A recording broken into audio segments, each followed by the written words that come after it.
Not up there, I ain't. Okay, guys, remember, smile, be positive. Yeah, it came on, then went on. Left in your room?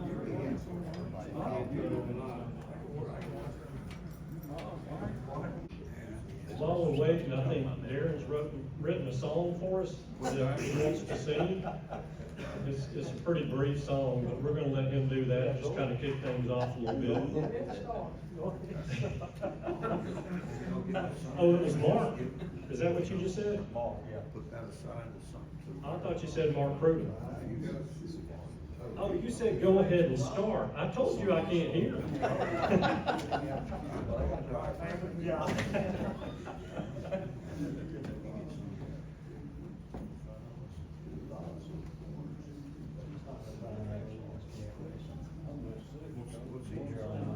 I gave Brian a list of 20 questions to ask. Yeah, they know.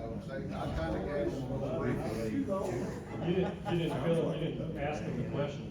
So No, they didn't ask they the just chief. know it's gonna be rapid fire. Boom, boom. I like it. You're not even gonna give them a chance to answer the first one before you get to the last one. No, they're gonna know we've been here. That's the way my wife does me. Nothing about you said Brad. Yeah, okay. I like yes, no. The question is where's our videographer? He's over here. Oh, I got it. Where you been? You on the Where job. you been? On the clock. Hey, I'm on payroll, boss. I'm always on time. He was here 10 minutes before you. Yeah, well, he's on top of it. Before you walked in, he said, what I want to know is where is Mark? All right, we're going to go ahead and get started. So I want to welcome you all and thank you for coming, because I don't know if you've looked outside or not. The weather's it's been kind of nasty. There's some white stuff on the ground out there. They tell me it is not cocaine. Snow. That's what I was told it is. That's a good answer. So, we do appreciate everybody coming out. I'm excited about this. This is a great panel. I wish y'all had gotten a better MC for it, but the panelists are outstanding. So, what I want to do first is, I guess, since I'm standing up and I have the microphone in my hand, I'll introduce myself first, and then I'm going to pass it down and let everybody introduce themselves. But I'm Andy Gagliano from Birmingham, Alabama, and I'm a turkey hunter. How do you spell that? It's G-A. Turkey hunter is T-U-R-K-E-Y. And so I host a podcast called the Turkey Hunter Podcast. I've been doing it for now, April will be 11 years. If you have not heard it, I would tell you that it's out there on probably every podcast player that there is. And I've had some really good guests on the show. A lot of them are in this room.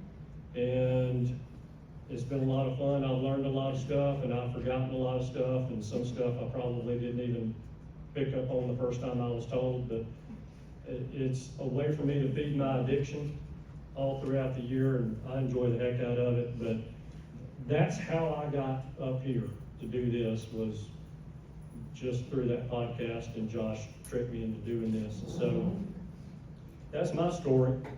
But these guys right here have a lot more interesting stuff to tell us, and probably way more informational and pertinent information to tell us. So I'm going to pass the mic, and you guys just introduce yourselves, who you are, where you're from, and why you're here.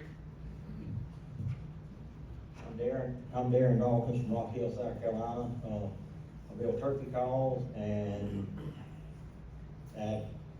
this is the first show I ever done when I started building turkey calls. I've been building turkey calls for some years, and Lamar and I were introduced, and I think the first time I done this show was around 2000, 99 to 2000, something like that. What about the song? What about the song? Are you gonna sing it for him or what? Moving on down. I'm Trice. I live in Braun, Georgia, a little town down in southwest Georgia.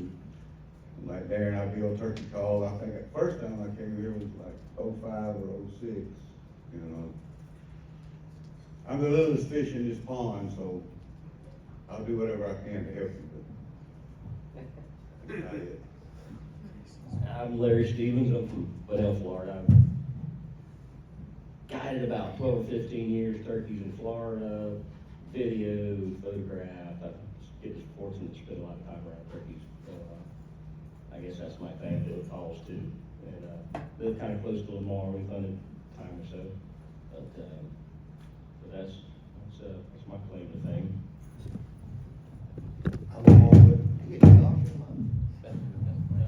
I'm Lamar Williams, and I come from Stark, Florida. I've been making turkey calls for a long time. And, never got it. I have got a little bit, nothing like Larry. But I've been coming here since, 1985. Seen a lot of changes here. When I first started coming, there wasn't no D building. And it was just a lot smaller venue. In fact, the callers were set up in this room. Wow. And outside. Upstairs where we are now was used for banquets. NWTF had the banquets back then. That was the main thing that people came for, was the banquet, and to see the call makers as well. But that's my story. I'm Mark Prudhomme. I build calls, but I guess I come from the competition world. I guided many years, and I work out in the woods and get a chance to see turkeys about every day and listen to turkeys and try to spend as much time as I can with turkeys. Probably been hunting about 40 years, and that's about it.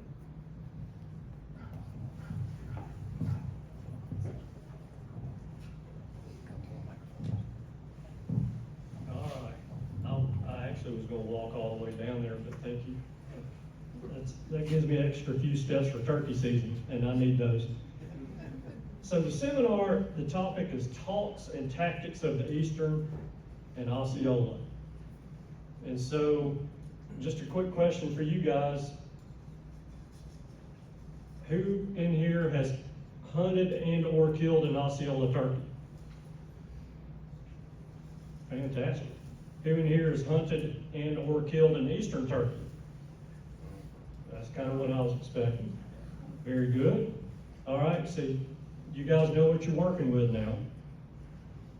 So I guess the first question is for whoever wants to take it, and if more than one of you wants to take it, that's great. I'm not looking for the biological differences when I ask the question, but tell me off the top of your head, what is, we'll do it this way. For each of you then, what is, in your mind, the number one difference between the Osceola and the Eastern? I haven't hunted the Osceola a whole lot. I've hunted with Lamar and killed Osceola down around his place, but I hunt the upstate of South Carolina mostly. I've hunted the low country where Lamar and I guided together many times, and I hunted South Georgia and Florida. And I feel like the biggest difference in them is not the turkey itself whatsoever. I believe it's the terrain you're hunting. First time I ever hunted an Osceola, and I'm trying, sometimes a little over aggressively going after a turkey, but turkey gobbled, and I took off after him, and Lamar actually grabbed my belt and said, "Man, we better sit down." And I mean, we were right on top of that turkey, and I didn't know it, but you know, that's the difference in going somewhere other than where you normally hunt. I hunt around my area. I hunt big pines, hardwoods, ridges, stuff like that.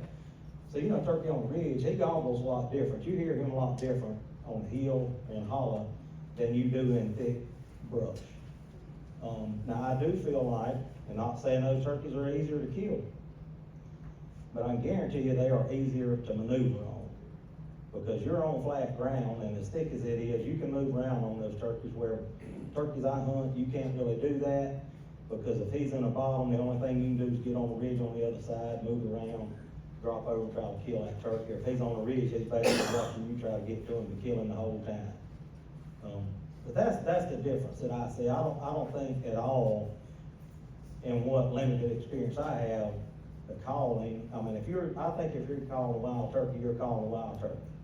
You have to tell that turkey certain things, and sometimes you're asking the turkey to do things, sometimes you have to tell that turkey to do certain things. And so as far as the calling aspect, I do not believe there's any difference. In my opinion, I would never hunt them differently. I would just take terrain features into account, is my experience. I'm kinda like Darrin on a lot of that. My daddy was in the cattle business, and he did a lot of business in Central and South Florida. And that's where most of the places I hunted was people that I met, my daddy knew that when I would go with him when I was younger. And most of it, pastures with little oak hammocks, and, they get out in those pastures, they're a little different, was it in the swamp. I hadn't hunted as much in swamps as probably a lot of people have. I started guiding, 8 or 9 years ago in Palatka with God's Country Outfitters, and they're more it's closer to what we have at home, but it's still same thing, pastures and like some swampy areas and all, but they're pretty close. I don't know a whole lot of difference between the two, but I hunt them. They're different than turkeys in out west, like Miriam's and Rios, but, as far as hunting them, I don't hunt them any different. It's just different terrain. Like Darrin said, that's the biggest difference, is where you're hunting them and not so much what you're hunting. You call the same. I don't call a lot, I call soft, I don't try to beat on anything, so it seems to work. Done pretty good with them, I guess. And I know there's people, Pat Trouser there, Lamar, a lot of people, when they come down there to hunt Osceolas, that's why they want to finish their Grand Slam. And it's got to be a pretty expensive market. People pay a lot of money to kill them. It's got a lot more pressure on you. You get used to it after a little while, but other than the pressure customers put on you, which they're all good, they're there for a reason, they're all about the same, I think. Yeah, I agree with pretty much every bit of that. Darrin pretty much hit it right on the head. Really, in Florida, you got about 5 different main types of habitat. You got stuff down in the Everglades, which is cypress and sawgrass. You got pastures that Lonzo's talking about. You got big timber tracts. You got some high sand hill stuff in the middle of the state, northern part of the state. You got some big swamp stuff along the St. Johns River and stuff like that. And those turkeys use those places a lot different, depending on what type of track that is. Really not much difference in the turkeys themselves, other than Osceolas are not very vocal. They don't say much compared to an eastern turkey. And the hens as well. They just don't. A typical bird probably gonna gobble 4 to 12 times tops on a limb. Now you'll run into some turkeys that will gobble 100 times, but as a rule, and when he flies down, he's gonna cut that probably in half. But if he don't gobble on the limb, when he gets down on the ground about 8 o'clock, seems to be some kind of magic number, a lot of times he'll start gobbling. But that's to me, that's really the biggest differences. They just don't say much compared to an eastern, so.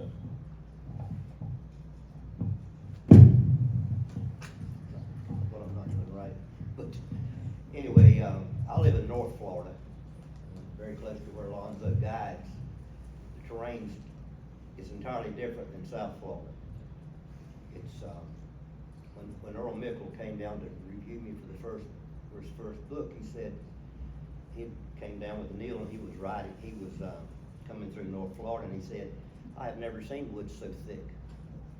How do y'all hunt these? Well, you just got to adapt.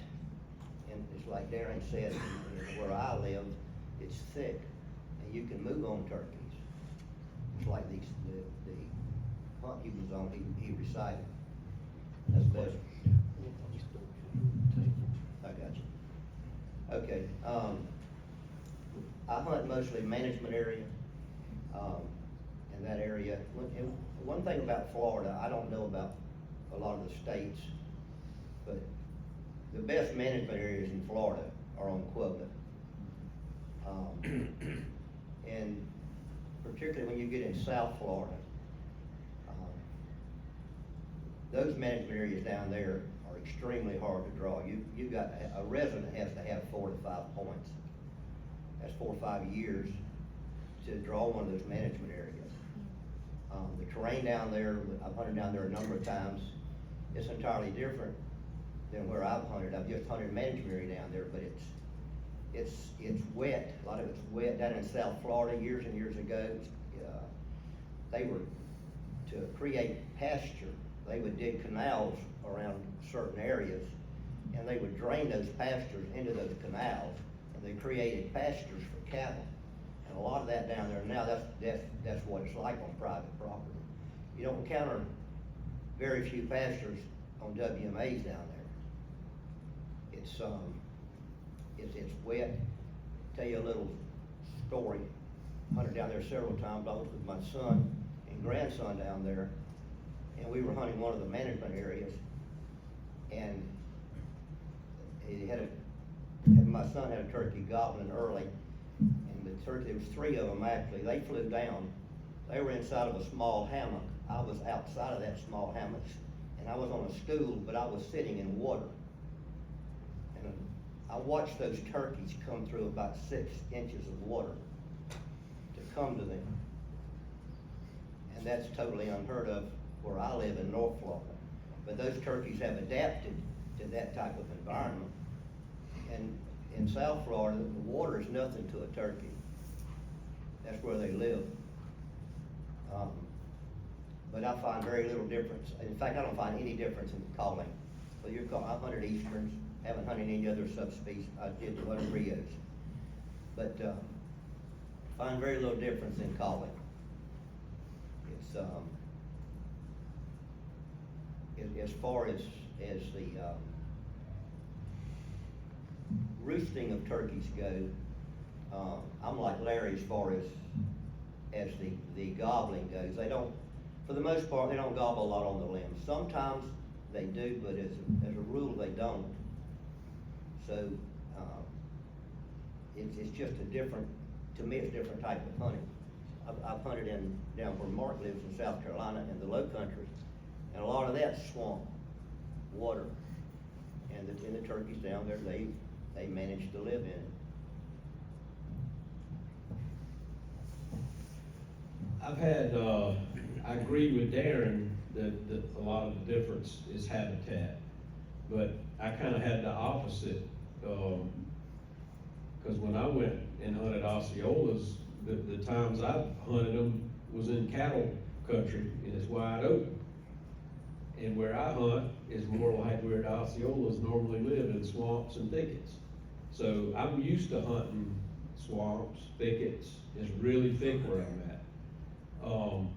But when I went down there, I had to kind of adapt because some of the cattle, some of those pastures are huge. And those turkeys would fly down, they would roost over these little thickets, and then they'd fly down in there, and they would just go. And you couldn't get ahead of them, you couldn't do anything. There's nothing you can do really, other than be at the right place at the right time. A lot of times we would try to catch them coming back through in the afternoon. But, you know, I didn't call to them any different, just the same as an Eastern. But, you know, Darrin and I both live in South Carolina, but our habitats are totally different. He's in more hardwood and hills, and I'm in swamp, low country, and thickets. So it's a lot the same for me, but every place you hunt is gonna be a little bit different, but you just have to adapt.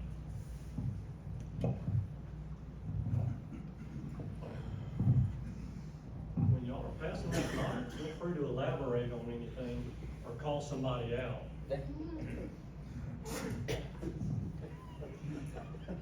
I'm not saying anybody said anything wrong yet, I'm just saying that somebody might, it'll be me. All right, so for those of you, Larry, Lamar, Lon, that guide for Osceola, what, is there, when you guys go, are you primarily putting your hunters in blinds? Or are you running and gunning, or is it just kind of depend on, like you said, if you're hunting central or northern Florida compared to South Florida? Or does it depend on the birds, the time of season? What kind of drives what your approach on hunting with your hunters? I don't, well, for the most part, now, where I guide, there's people, you know, they like to hunt out of blinds, and some guy, I don't like blinds. I use them when I bow hunt. I don't like them because I can't hear good enough in them. I don't, you know, so we just, you know, find us a good spot, and you get one gobbler like Larry and Lamar. So they don't gobble a whole lot. I mean, they gobble enough where you can kind of keep up where they are, but it's like, in these pastures, you got a little oak hammock. I mean, if you know where they are, it's, you can get on in there and do battle with them, but, I mean, they can be, they don't, the ones I've hunted, places I've hunted, like I said, my dad was in the cattle business, so, I mean, it's all mostly pasture more than anything. You know, you guess wrong, and you can't hardly get around on them. I mean, it's, everything's flat and it's wide open. They pitch out those pastures, they'll stay out there, you know. Me and my brother were hunting down in Seaman, Florida one time, and they saw two gobblers. I mean, they were 500 or 600 yards out in the pasture, and we were in a pine tree where the blow was over. Had a big root ball on the end. We was kind of in the fork of the pine tree, and my brother crawled out there, and he said, they started to pay us a little attention this way. And I said, good. And he said, they coming this way. And he said, they got 300-400 yards. I said, let me know when they get about a 7-iron away, and we'll get busy then. I said, yeah. But I mean, they can go anywhere in America they want to go. But, you know, I don't like blinds. They, you know, if people like to hunt out of them, it's fine. I don't have a problem with it. I just don't hear as good out of one. But yeah, and then, you know, in the swamp, it's a whole different deal. I mean, you can find somewhere to get, you know, stay dry if you can. That ain't that easy to do. Yeah, for me, I don't really care to hunt out of the blind. It's hard to course a turkey out of the blind a little bit, and I just don't find that's not as much of a turkey hunt to me as just sitting against something. But roosting is really important to me. If I'm hunting, I roost every night, and or if I hunt a pasture, like Lonzo was talking about there, if I roosted a bird on a pasture, I'll find some place that I can get to him in the dark the next morning if there's nothing you can set up, or if he's on a clear cut maybe that's been cut, they'll ramp up logs into piles. Sometimes you can find a pile close enough to where he's going to roost. But I've killed many a turkey by roosting them in the afternoon and finding a way to set up right in front of him where no one has to call to him and fly it down Lansing gun range. I hunted a guy from New York one time. He didn't go roost with me that evening. I was hunting a farm, and it had cabbage planted on it. And I went and roosted the bird. There was one gobbler, about 3 jakes, and about 5 hens, I believe. And I watched them walk down the back of a canal and fly up into some big giant pines. So I had it all set up. I waited till it got a little dark enough I could get a little closer to them, get a little darker, I get a little closer. Finally I got right in front of them. At the head of those, there was literally no place to set up. I found a place in the head of the cabbage rows had some ragweed growing up about this high. So I found some that was the tallest, and we were going to set up in that. And the next morning, I met the guy, and we were driving there, and I started telling him my plan. Every time I tell him, I said, we're going to set up in this, so we're not going to be able to move once it gets daylight. The turkey's going to be living right at us. We're going to be about 80, 90 yards from him. He said, really? I said, they're going to fly down. We're not only going to call, they're going to fly down the lane and gun range and kill it. Really? And the first bird that flew out was a hen. She flew crossways and landed about 125. I said, luckily the gobbler, he flew down short and landed 35 yards, and he rolled him up. But to me, roosting is very important, and I like really prospect hunting more. The people that come to hunt, I feel like they're coming there to try to get on a turkey that's active, and I don't like deer on a turkey. That's it for me. I'm just the opposite. I do not roost turkeys. You can't get into management areas to roost turkeys. So you have to, and you can't do any scouting, so when you go to an area, you know, we hunt the same area for years. And in management areas, turkeys tend to stay in the same areas. They're creatures of habit, and as long as they're not disturbed to the point that they just get moved to a different area, it's, you still got to locate them. Of course, you can get there early, and manage area, wait for daylight, go to areas that you've been before. And a lot of times they're in the same areas, so you don't really have to, you don't have to root. I can't roost them, as I said, on private land. We're in a hunt club, turkey rights only, and we can scout those areas, but we start scouting those areas in the latter part of January and February. Well, dog season, hunting season in Florida doesn't end until about the middle of January. So we can go in and look for turkeys, ride the roads, look for tracks, which typically everybody does,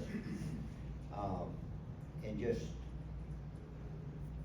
try to locate, you know, where they are. That's what we do primarily.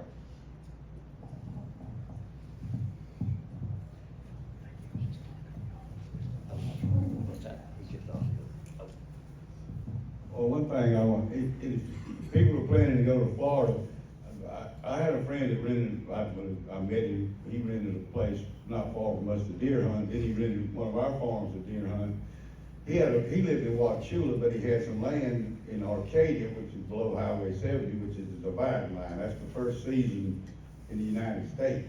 It's generally the first Saturday in March. And we started going down there, and I mean, he had beautiful pastures, beautiful creek running through there. I mean, it just looked like paradise. But every one of those turkeys, I mean, they couldn't get to those orange groves quick enough. Yeah, I just blew my mind. I said, we gotta get these orange groves. And most of them, I don't know about all of them down that way, but you know, it's flat for a couple of rows, and they got a canal where they, you know, run water down there to irrigate. And you can move on them, but it's not as easy as you think. And you can go in there in the daytime and say, yeah, if they're still roosted there tomorrow, I'm gonna get right here. Well, when you try to get up on an orange tree, it ain't easy. I mean, they ain't never comfortable. There was always something in the way, and I ain't breaking nobody's orange limb off. But I don't know what it is. I guess it's a lot of bugs hanging out in there. I don't know, but they love the orange grove. So don't go around them to go where you think sometimes. But I'm telling you, every one of them, the hens and all of them, they get there just as quick as they can. So don't be scared of an orange grove. I mean, it ain't typical, but that's what they like. I like oranges too.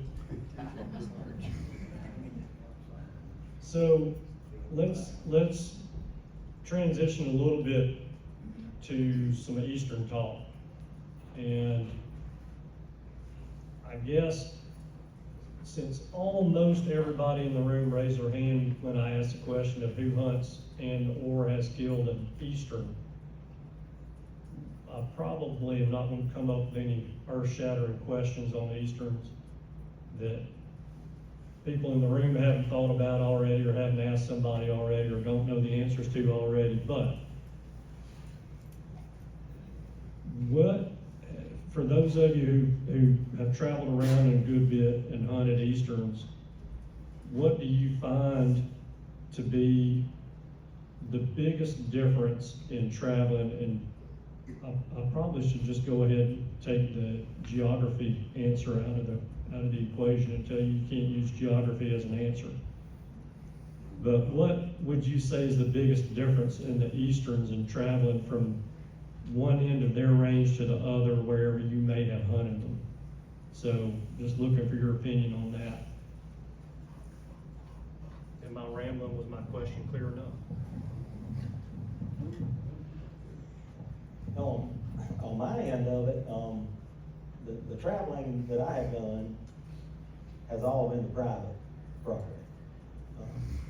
Where I hunt at home, I've never had really any private property to hunt. So anything I hunt is national forest.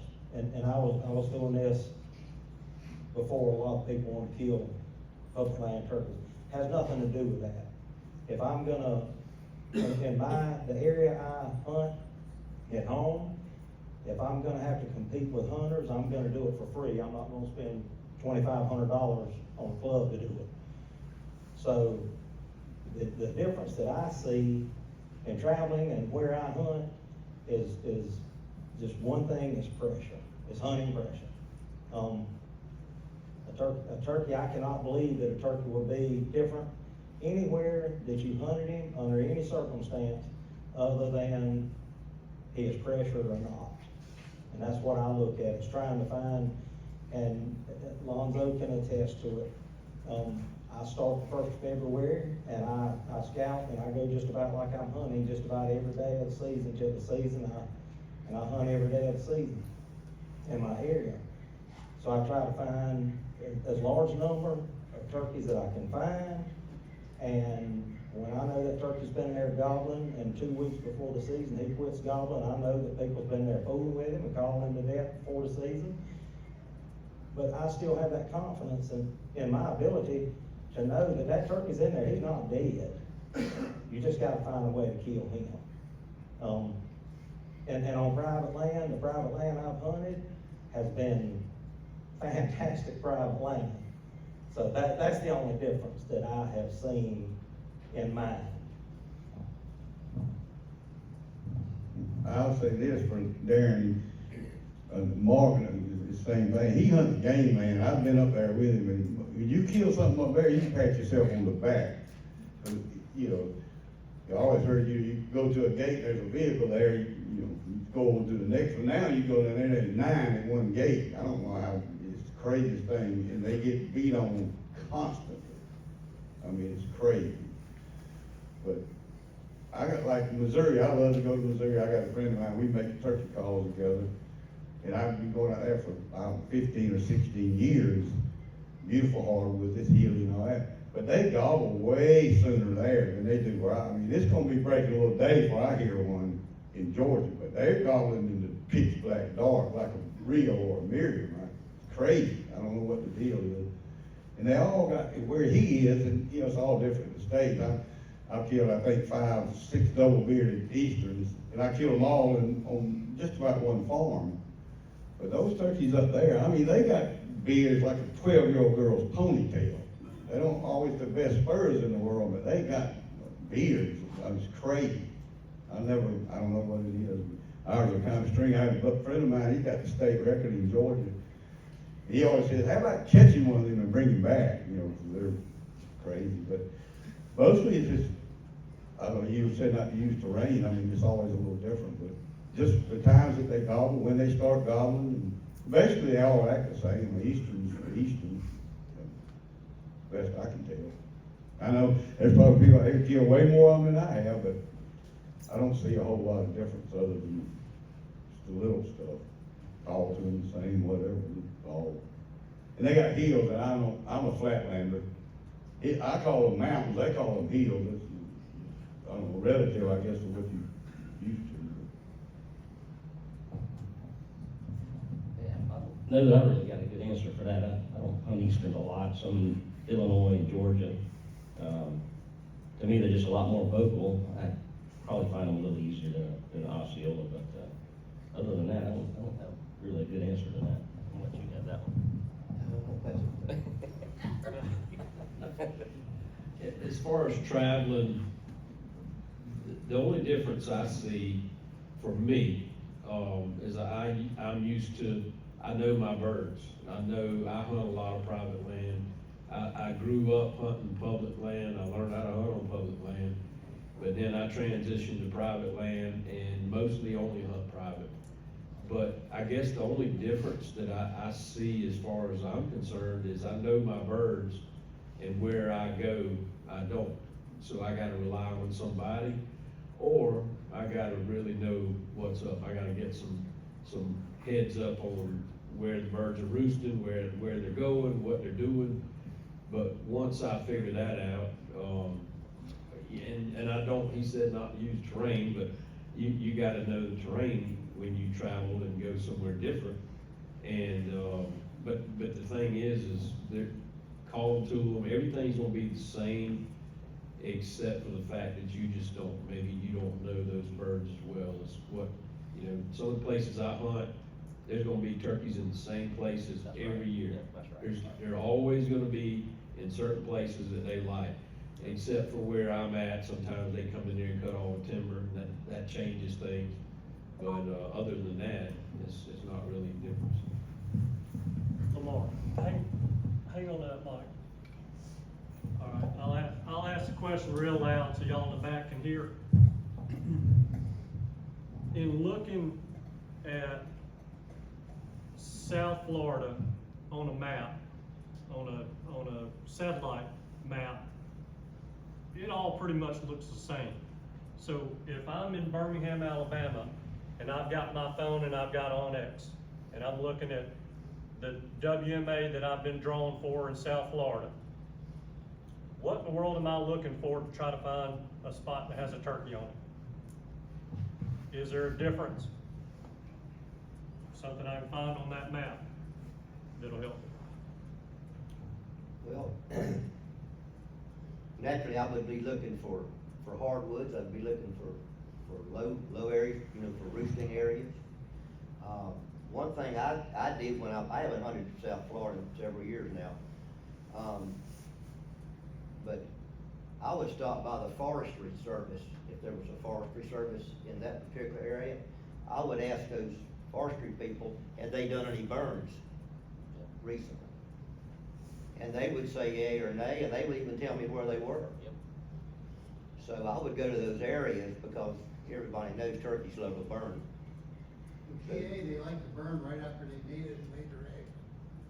Absolutely, yes, I've seen turkeys on burns and they're still burning. Yeah, yeah. Number one spot for turkey burn. Yeah, Number one. but I've found that to be more helpful than anything else, but when there's several management areas down there,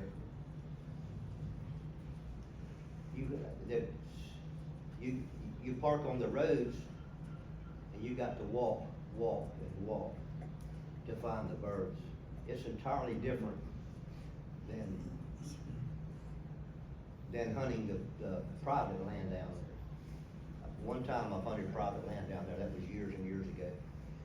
And the particular area I hunted there was not, the area that I was given to hunt was not swampy, it was thick, but it was planted pines, that sort of thing. But I would, as I said, I would look for those type areas, for the swamps, for the hardwoods, but you're still gonna, some of those management areas down there, they will allow you to go in a day ahead of time, 2 days ahead of time to scout. And you have to do a lot of riding, you know, just locating those birds. But a lot of times in South Florida, I know one area down there last year had flooded. And a friend of mine that has a friend that was hunting that particular area, he was going down the road in a boat, trying to find high enough ground to where he and his son could have an area to hunt. And I don't recall if they killed a bird or not. But that's just what you got to deal with. Did that answer your question? It did. So I elaborate a little bit on that. Besides a burn for a turkey, there's not that much burning goes on. They don't do a lot of control burning in Florida, especially with around populated areas. So there's not a lot of population there. There's a few places that do that I know of, but a clear cut is a number one place for a turkey. If you can find a clear cut, but it's only good for about 2 years. Third year is going to be about too thick, too grown up, and the turkey can't hardly use it. But a clear cut. Now, satellite image may not be new enough to see a clear cut, so you're going to have to ride to find it. But that's the number one place to find a turkey. I'm gonna say this, I found out when I started guiding down there, you can hunt in Florida, if you enter land by water, you can hunt the high water mark, you'd be proud of, is that still right? I mean, yeah, I mean, that's crazy, I didn't think, you gotta stay inside the high water mark. You know, you can go up to St. John River and you can pull it anywhere you want to, if you easy stay inside the high water mark, you can shoot a turkey. You can get him to come down, I mean, you gotta shoot him inside the high water mark like you're sitting, but I couldn't believe that, you would never get away with that in Georgia. Andy, I'm gonna play the devil's advocate here because I believe that a turkey is a turkey. An old man wrote a book one time about native turkeys. And where I hunt at, 1955, they come in and made a military reservation out of it. So there was no need to transplant any turkeys in there, as they call the put turkeys in there. So anyway, and you all see that money line has crept up. It used to be from Ocala down for an Osceola. Well, all of a sudden, that line has crept all the way up. Mark, you yourself, I think you hunt Francis Marion, WMA. Darrin, you may as well. Okay. But anyway, we see dark turkeys where I hunt at, where there's never been a turkey placed at. Like I said, in 1955, military reservation come in. The turkeys that we killed down there, 15, 16 pounds, they got 1 1/4 inch, 1 3/8, 1.5 inch spurs on them. So, in my personal opinion, that turkey that we hunt, that is that small weighted turkey, is the same thing. And if I had to say that the old original Eastern turkey is the same thing that you guys call an Osceola, you know. And so, you know, that's, I've hunted these turkeys for close to 40 years. And so, you know, I know in North Georgia, you see some bigger turkeys. In Middle Georgia, you see some bigger turkeys, but where I hunt at, and even on up a little bit further, you see turkeys with dark wings and all like this on them that look just like an Osceola. So as far as hunting those turkeys, I'm in agreement with y'all. The turkeys that I hunt don't seem to gobble as much on that roost, and you know, it could be from pressure, it could be from predation, or whatever. But you know, if I had to say, and I'm no biologist by any means, but I believe that the old original Eastern turkey is the same thing that you guys call an Osceola. So, you know, with that being said, that's just my take on it.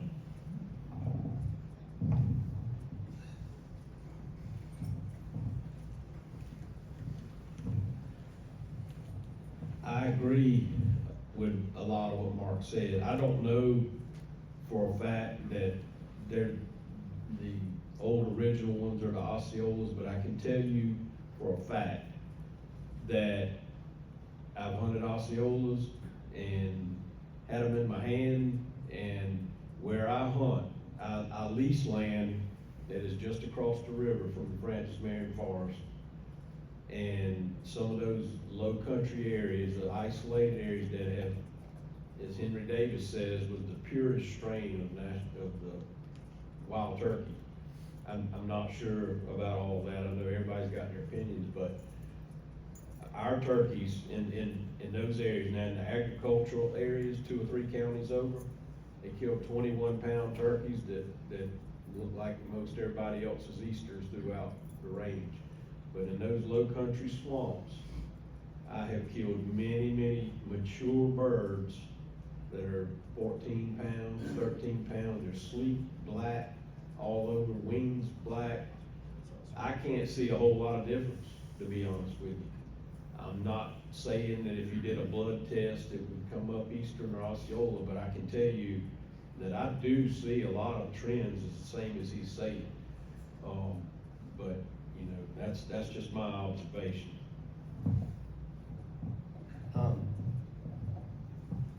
I asked a biologist one time at a youth hunt I was on at home, has there ever been any studies done on the effects of tannic acid in those swamps. Because Florida has not had much of a problem of a decline in the turkey population. And when trap and transfer was going on years and years ago, you couldn't convince me. It's just like one of the management areas in Florida. They took deer out of Wisconsin and brought them into Florida, this particular management area. And who's to say that the state of Florida didn't swap turkeys for those deer? There was something that went on there. And I think it's very possible that some of those turkeys could have been transferred to different areas. But the biologist told me, he says, to his knowledge, there had never been a study done on that. But I know I can catch a bluegill out of a lake at home, and he is much lighter than that bluegill I'm gonna catch in the St. Johns River or a creek. So you'd have a hard time convincing me that the tannic acid did not have an effect on the pigmentation of those turkeys from generations and generations. Like you, Mark, I've killed turkeys in South Georgia that just looked like any Osceola I'd ever killed. But Mark's got a good point when you talk about the weight of those turkeys, because Osceolas are typically smaller turkeys as a rule than an eastern turkey is. But an eastern turkey in Georgia is probably not going to weigh as much as an eastern turkey in Pennsylvania. That's right. You know, and you take, in Florida, a lot of the cattle operations, a lot of those turkeys there too on that type, you know, they're eating food that they feed to the livestock. So I think that would have an effect. I killed a turkey 2 years ago in Florida. He had 1.5 inch spurs. I killed him in a management area, and he weighed 12.5 pounds. My son killed a turkey in Florida 15, 18, 20 years ago. And he was a dwarf. He was an adult gobbler. He had 1.8 inch spurs. This was on a management area, but it was a military reservation. And at that time, I had keys to the gates, and I could go scout ahead of time. Can't do that anymore. I hadn't done that in over 20 years. But anyway, I'd seen that turkey with hens on one of the rifle ranges. But we went into that area as well, and I had killed a turkey that was just like the one he had killed. I know of 3 turkeys like that. Took the turkey he killed, took the turkey I killed. As the crow flies, they were not probably a mile apart, 1.5 miles apart. So, you know, I believe tannic acid, getting back to what Mark had said, I believe that has a huge effect on the pigmentation of the feathers of those turkeys. I can go on there. Yeah, I would agree with pretty much all of that too, but, as far as weights, a turkey that lives in a big swamp area has a lot harder time making a living than a turkey that lives on pasture or something. They're always gonna be lighter weight. But, of course, as animals, further they live north, the heavier the weights are gonna be. You know, Lamar's comment about a northern turkey weighing more, but, yeah, that's a big thing.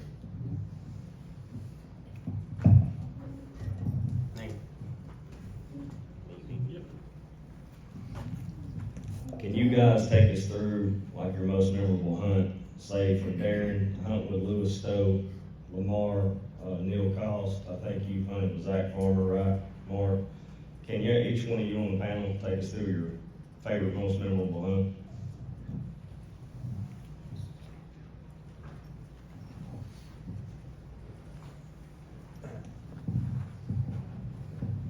I could sit here for 3 days telling you about things Lewis Stowe and I done.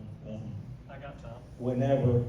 He never called us going hunting. He said, let's go have an adventure. And we made a lot of adventures.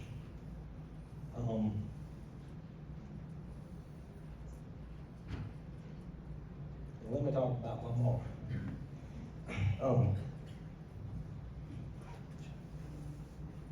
First time I ever went to hunt Florida was actually with Lamar. And we got on turkeys and we piddled it around and done this and done that, and we changed the place from one place to another, and we were sliding into a place that he knew turkey frequented. And old gobbler ran, he eased off, he saw us before we saw him. I didn't see the turkey, I was right behind Lamar on a little trail thick as the dickens. He turned around and said, "Dang, what's that?" He said, "Old gobbler up there." Walked off. So we give him time, and we followed old turkey in there, and we gave him an hour, sat down there. And Lamar had done, if I'm not mistaken, that's when he had first went back to making those single side boxes. And we were both running those things, but he actually called us gobbler in. But Lamar had leaned back, fixing like to take a little nap. Well, he yelped on that box a little bit. We didn't hear anything. I mean, just nothing. We just knew that turkey was close. And I'm sitting here like this, looking at Lamar just like he is right now.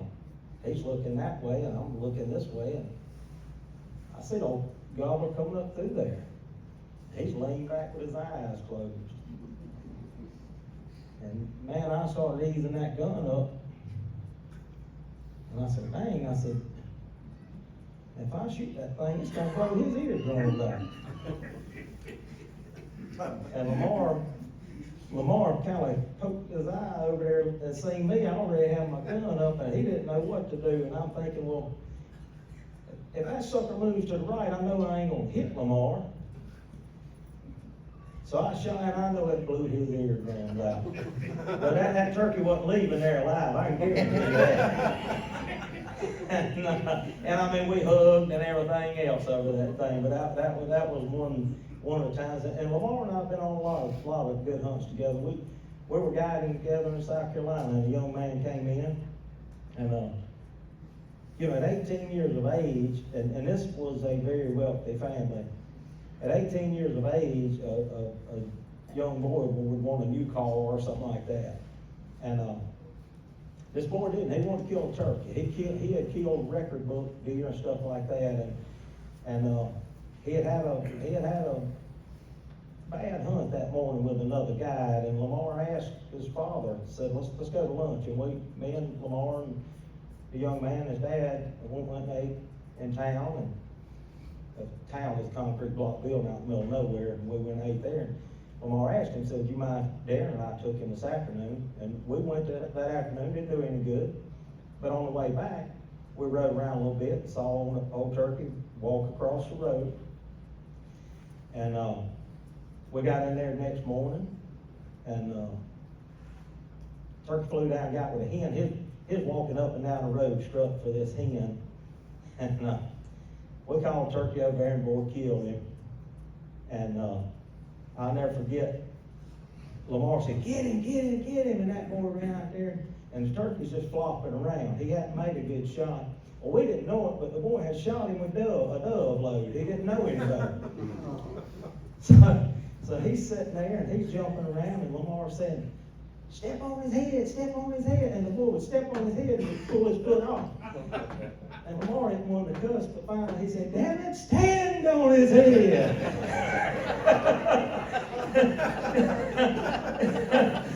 And Lamar had made and still does on rare occasion made turkey toast.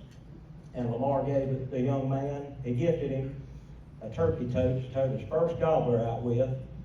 And we got back to the camp, and I gave the boy the call that I called turkey with. So he had that. And years later, I had a man call me that I know real well, and he was doing a show down in Charleston, South Carolina.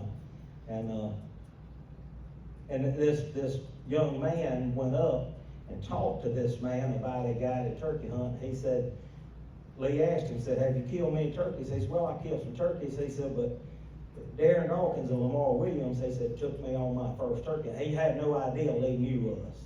And Lee called me and told me about that. And that was a very memorable thing for me, in as much as he remembered our names. You know, it meant something to him. So that's some stuff about Lamar that we've hunted many times together, and just had great memories. I guess, they're all exciting to me, I don't know, hard to pick one over the other. I've hunted with Darrin, very good turkey hunter. Craig Corbett, cornbread, very good turkey hunter. Brian Johnson, my friend out in Missouri, extremely good. One of those people, he could hear one gobble, it could be 20 yards or 2 miles, and he knows where it is. I spin around in circles, but he knows exactly where they are. But my grandson is 9 years old, and he killed it. When I first started taking him, I said, we're gonna do this.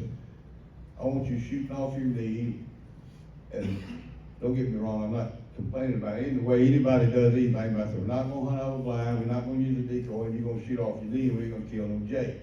Now, when you get old enough to go on your own, you do what you wanna do. But this is how we're gonna do it. And we were last year, the opening day of youth, I heard a couple of turkeys gobbling, they were a little ways off, and they wasn't on our ground. And, so we, after they kind of settled down and went on off, we made a little loop around this clear cut, and we got to the far end of the clear cut, it just made a big circle with you. Looked out there in the field, and there was, I think it was 3 gobblers, 2 jakes, and 5 hens out there, and there wasn't no way we could get to them from where we were, so we just let them go on off, and I told them we'd go back the next morning. So we went back the next morning, and I told him, I said, I know where they're gonna be, I'm pretty sure, and Granddaddy was way wrong. I wasn't even close to where they were roosted, I thought I knew where they'd be. And we were in the same predicament again, so I told him, I said, we'll go around this little clear cut, and then we're gonna cut down through this swamp, and I said, I may have to carry you part of the way, but I ain't waiting around to see what they do, we're gonna go down there. So we start up the little road around the clear cut, and I mean, we're like 60 yards, 40, 50 yards, 60 yards from where the road cut back hard to the left, and out of the blue one just gobbled. I mean, no reason, just gobbled. I said, good God, boy, we gotta do something. So I said, we eased up the road a little bit, and he gobbled again. This time it was 2 of them, they gobbled together. And I said, John Parks, we ain't got nowhere to get right here in this road. So we plopped down right there, and I was sitting behind him. He had his little chair, he sit in his chair, and he had a little Rossi 410 single shot. And had a little Burris fast fire sights on it. We plopped down there. I shoot a Trichicon because you ain't got to turn it on and off. I ain't gonna remember to do either one. But anyway, we plopped down there, and I said, John Parks, when he comes around, when he steps out in this road, it's got to be done then. I said, because I mean, we're just in the road. He ain't gonna see what he wants to see or whatever, but he's nodding, you know. So I sat down behind him, and I was like halfway through the first yelp, and they gobbled, and they're like 30 yards down. We can't see each other. They're pretty thick through there. And he steps out, and I'm going, all right, now jump on. Boom! He just shoots. I said, well, you didn't need none of my advice. He nailed him. And that was, you know, to me, that was, I've had some good ones with him, but I don't want his head to get too big, so I'm going to leave that one out. But that was about the best one. I haven't hunted with any real famous people. I guess Lamar is probably a famous person I've hunted with, but. You're more coming. I've hunted a lot of people and had a lot of outstanding hunts. Probably a pretty memorable one will be a hunt with my daughter. She was maybe 14, and we had put in for a management area hunt, youth hunt for her. And she had killed 1 turkey. She killed 1 turkey, killed 1 jay. And I had this spot that was on the St. Johns River in this management area. Birds always use there. There'd always be a gobbler living there. So we get in there in the dark, and there's a hammock in that thing, butted up into the river swamp. No bird gobbled. Got daylight. We did hear some turkeys right there close to us, so we're just gonna sit here. After a little while, turkeys flew down. Ended up being 3 jays. So they come up there and got in range to shoot a little bitty 16 gauge. She's small frame. I had to actually build a stop for it last minute before our hunt. But anyways, the birds come up there, and she shoots one of the jays, and it flies up in a tree, and he's just sitting there. Don't move, don't move. So we sat there and watched it. About 15 minutes goes by. It ain't moving a muscle. It obviously hurt pretty bad. So I said, well, we got to do something. Slip up there behind it. I didn't want to try to get in front of it. And so we got behind us, so we're just gonna have to get another shot into the thing. And so she braces up against this cabbage palm and shoots the bird, and he comes down to the ground, he's flopping, I run up there and grab him, and I come running up there to her, and I've got the bird in this hand, and she swings the gun on it, she's fixing to shoot him again. I was like, no, and swing with it. It was that close, she about shot him out of my hand.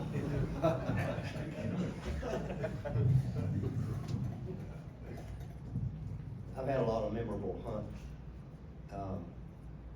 but I've never had any more memorable hunts than those I did with my son and my grandsons. But the one that stands out to me is I was hunting in South Georgia with my oldest grandson, Tate.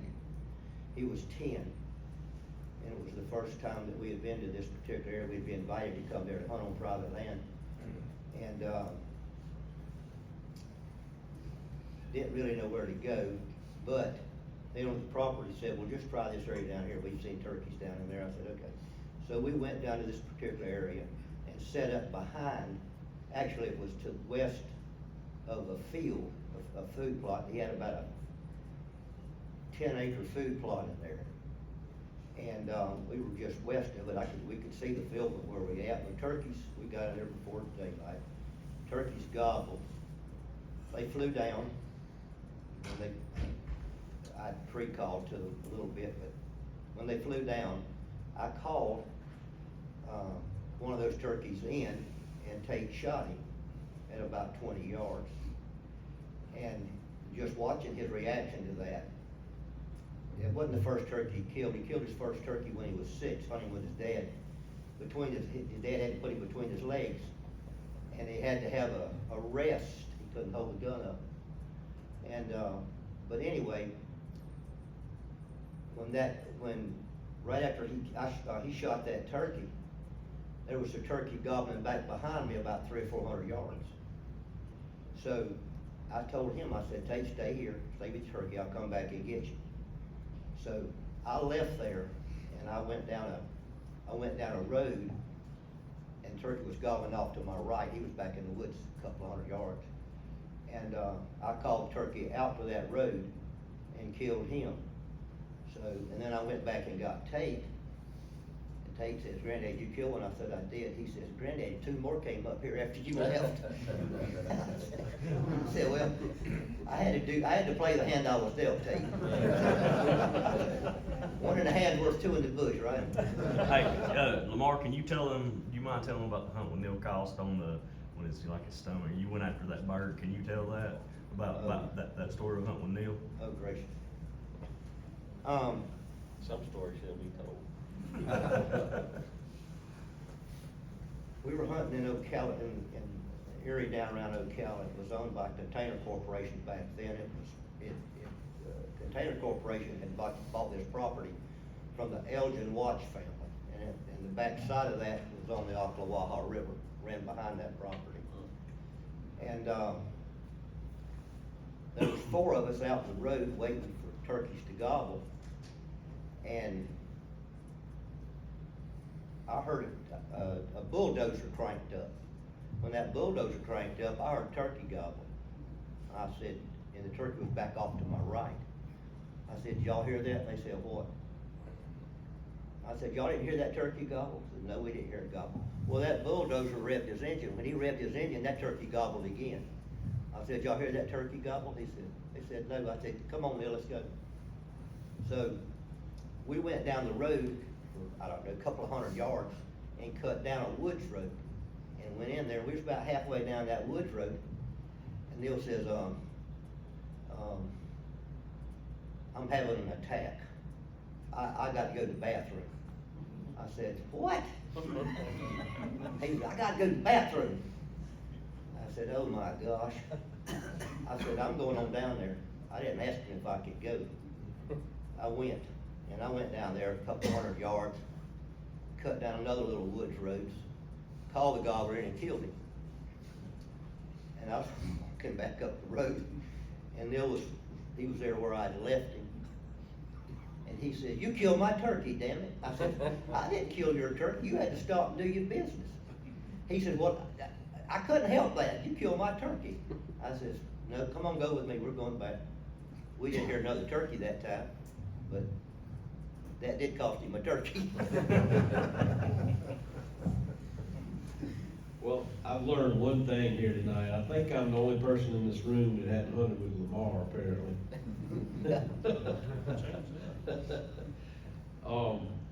I've had a lot of memorable hunts. I've had a lot of good times in the turkey woods, and, I don't think anything is more important than the hunts with my dad and my son. My son killed his first turkey when he was 7, and it was a lot like he said. It was, you know, he was sitting in my lap and he killed it, and, did it on his own.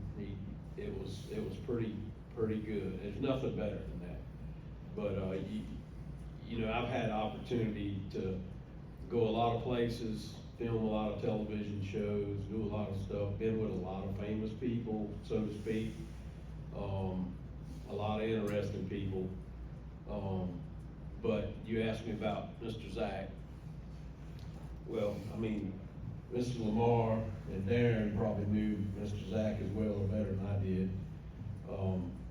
He was a call maker. A lot of people, you know, may not know who he was, but we lost him last year, I think January.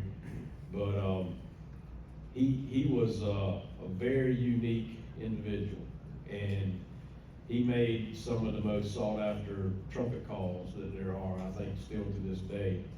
And in my opinion, I think he's probably the best trumpet caller that I've heard. He invented a method that I've never heard anybody else do or duplicate. And he was a lot of fun to talk to, but he and I connected because, after talking to Mr. Zach, I realized that he learned to hunt, you know, according to what he told me, he learned to hunt in the same place I learned to hunt, in the Francis Marion National Forest. He had hunted some other places here and there, but he had a couple of people that took him and showed him some stuff in that same area.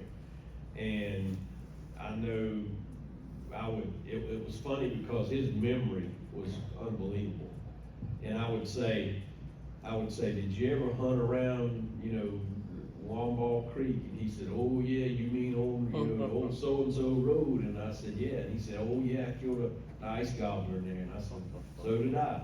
So a lot of things, of course, he did it years before I did, but we kind of paralleled. We had a lot in common. He knew a lot of people. His wife was from, you know, 20 miles from where I live, and we knew a lot of the same people. So we had a lot of connection. And he hunted a lot of the same places that I hunted. And we struck up a pretty good friendship. And Mr. Zach was like I said, he was a unique individual, and I was in a position, being close with the National Wild Turkey Federation, I felt like, you know, there's a lot of people, Neil Cost and some of the other people that you know, maybe didn't get a lot of, we don't know that much about it. A lot of people didn't get to see him or talk to him and that kind of thing. A lot of people did, but I felt like that we maybe needed to document a hunt with Mr. Zach. And he was not the type of person to want to do that, and he wasn't the type of person that wanted to hunt with anybody. He really enjoyed hunting by himself. So I kind of had to convince him to even do it. But we showed up, and we had a place to hunt that we got, that somebody said, hey, y'all can go here, we got birds. And it just so happened it was a place that he had hunted before, and he knew it pretty well, which was a good thing. So we go and pick him up, and he like I say, he was fun to be around, but he was very detail oriented. He was a fantastic turkey hunter. I think he's a fantastic deer hunter, but he did a lot of studying. He knew his guns, he knew everything, and he knew the history, he knew everything. So we get there, and of course, you know, he hadn't hunted with us before, and Brian Godfrey was the camera guy on this hunt, and Brian at this time had filmed turkey hunting in every state except Alaska. Everywhere there's a turkey, he's pretty much filmed a turkey die. I mean, this man, he's not only a great turkey hunter, but he knows his business. So we get there, And Mr. Zach, he was worried to death we were gonna mess up. We was gonna, hey, he said, we parked the truck, and he said, there can't be no loud talking or nothing when we get out the truck. That's just the way Zach talks. Yeah, And I said, yes, sir, yes, sir. And then Brian's like, yes, sir, we gonna do whatever this is your hunt, we following you. Whatever you would normally do. We got out of the truck, first thing he did was start talking. He said, can't have no flashlight or nothing. And I said, yes, sir. So we walk along there, we didn't go 50 yards. He'd stop, turn around, make sure you don't step on a stick or anything. And I'm not saying this, poking fun. I'm saying this because he's serious. He meant business, and he didn't want us to mess this thing up because he knew if we didn't mess up, he was gonna kill a turkey. But we went along, and he carried us right on. We went into the swamp, and we just kept on going. Finally got back in there, I don't know how far, and he was 80. I don't remember exact age back then, but he walked and walked and walked and walked. And we got back in there, and sure enough, the turkey gobbled back in the truck. So we went back, got set up, barely got in there and got set up before the bird hit the ground. And it was unbelievable to watch how he handled that. I was merely an observer, and I had my call, and I had told him, because I like to hunt with old double barrels, and he had an old fox, and I had an old fox.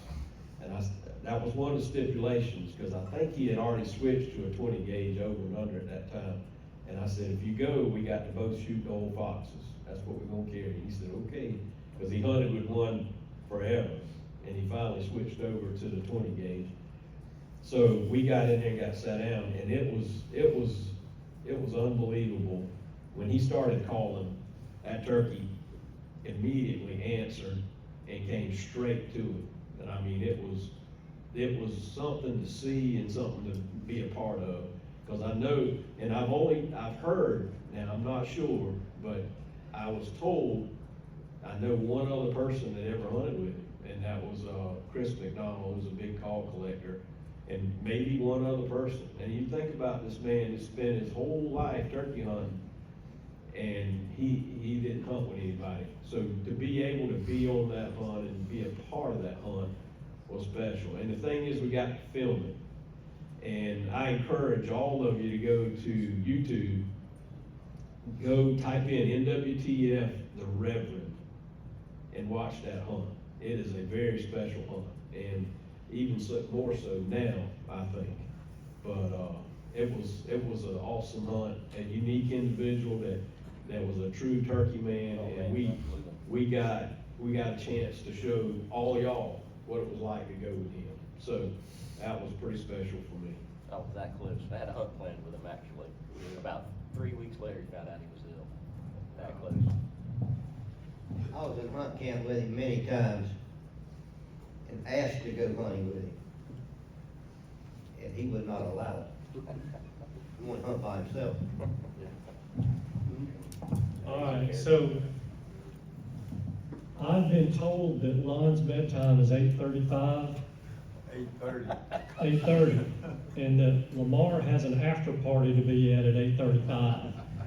But we have one more question, and so I want to be respectful, because she had her hand Hang on, up. Andy, hang on a minute. She had her hand up, wanting to ask us for a while, so here we go. All right, go ahead. I just have 2 questions, please. One is, what type of turkey sign do you look for? And how do you find a hot spot or know that you're on a hot spot? That one on Larry Stevens. Okay. Yes. I was gonna ask who's brave enough to take that one. Larry Stevens. I'll take it.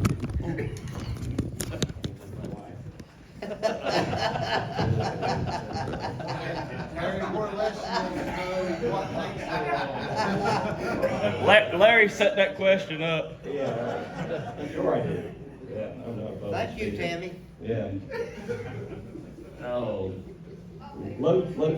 Locating turkeys for me in Florida is all about tracking roads. In a lot of management areas, don't see a lot of traffic. They don't let people in except for on foot, horseback, bicycle stuff, except during some kind of season or some kind of event. But, some of them do have roads you can track. And if you can track a road, I could track a 10,000 acre tract in a day with my pickup truck and cover 10,000 acres. And if you were on foot, you might cover a couple of blocks. And you wouldn't know if you went to this block or to this tract of land, you wouldn't know what was in the block. It could be super thick. You may not even find a place in there a turkey can use. But if you can track a road, a turkey hen will come to a road every morning to dusk, and when she's getting ready to nest. And once that flock splits up and the hens start looking for a place that they're gonna nest, it's usually gonna be associated with a road, depending on what kind of. Now, if you're on a ranch that's got a lot of pasture, that's not the case.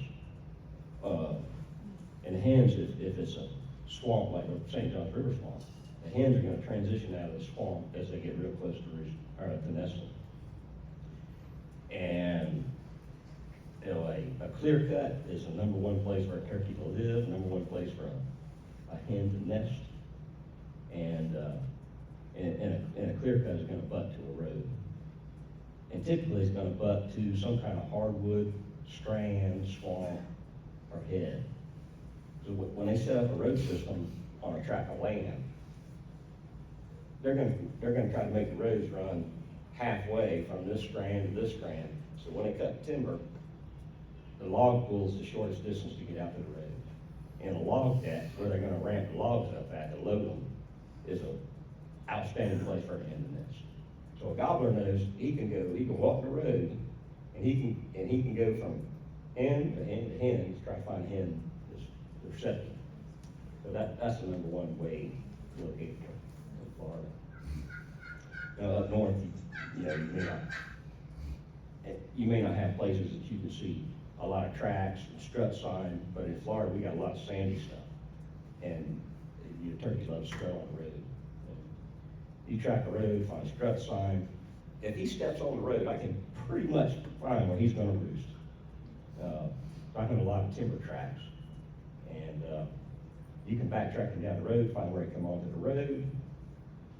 And if it's a clear cut situation, you look for the biggest, darkest timber on the back of the clear cut, and Osceola is gonna roost. If it's early season, before the hens have split up and they're living in the river swamp, they'll roost in a hardwood. And 99% of the time, an Osceola is gonna roost in a pine tree. So if it's the edge of a strand or something, there's usually gonna be some big pines in the edge of the strand, and he's gonna be in one of them. So finding a roost and tracking roads is the number one way to locate a turkey down here. Anybody want to elaborate on that? I can't do any better than that. Okay, so a simple yes/no question. If there is such a thing for a turkey hunter, follow up on that.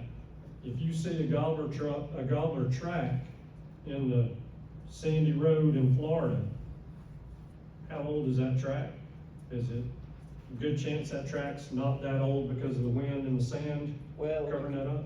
Yeah, you gotta gauge. I mean, hopefully you know the track and how much traffic is on it. It's a hunting club. You gotta know the guys that's on it, how often they're hunting. Since I guide, I'll track roads at least every other day. So in a little while, you'll see this track. It'll be they use a certain stretch of road. Typically, turkey's not gonna range more than about a half a mile. Some will a little bit more. It depends on the population, but if you find him step on that road, he's in trouble. He's in real trouble. But you got to gauge what time of day did you find that track. Did you find it early in the morning? Does it look like a fresh track? If so, obviously it's pretty close to where he was roosted. And if you find it 2 o'clock in the afternoon, it's a little blown out. He's away probably from where he was roosted. So You don't step that track out and you find. stomp everyone out, yeah. Especially the strut sign. Get rid of that strut sign. We would do that. All right, so I want to just wrap up by saying, first of all, thank you to Josh and thank you to Mark for getting this together and putting a really great panel together. I mean, this is, I think, first of all, I'm honored to MC this thing, that Josh would think I could do this is kind of humorous and sad. But he did, and I'm honored that he thought that. And I'm really honored to do this with you guys. And so I thank you for putting up with me doing this, and even when you found out that I was doing it like 3 minutes before the thing, still getting up here and sitting down and being a part of this. But I want to thank you guys as well for coming tonight. And Mark wants the microphone. Go ahead. Oh, okay. But I wanna say something. Okay, all right. And so, thank you again. Appreciate all of you being here, and I hope y'all enjoyed this. And I know I enjoyed the heck out of it. So, thank you guys up here on the panel. Y'all are awesome. You are exactly what I was expecting. Thank you. Get well, thank you.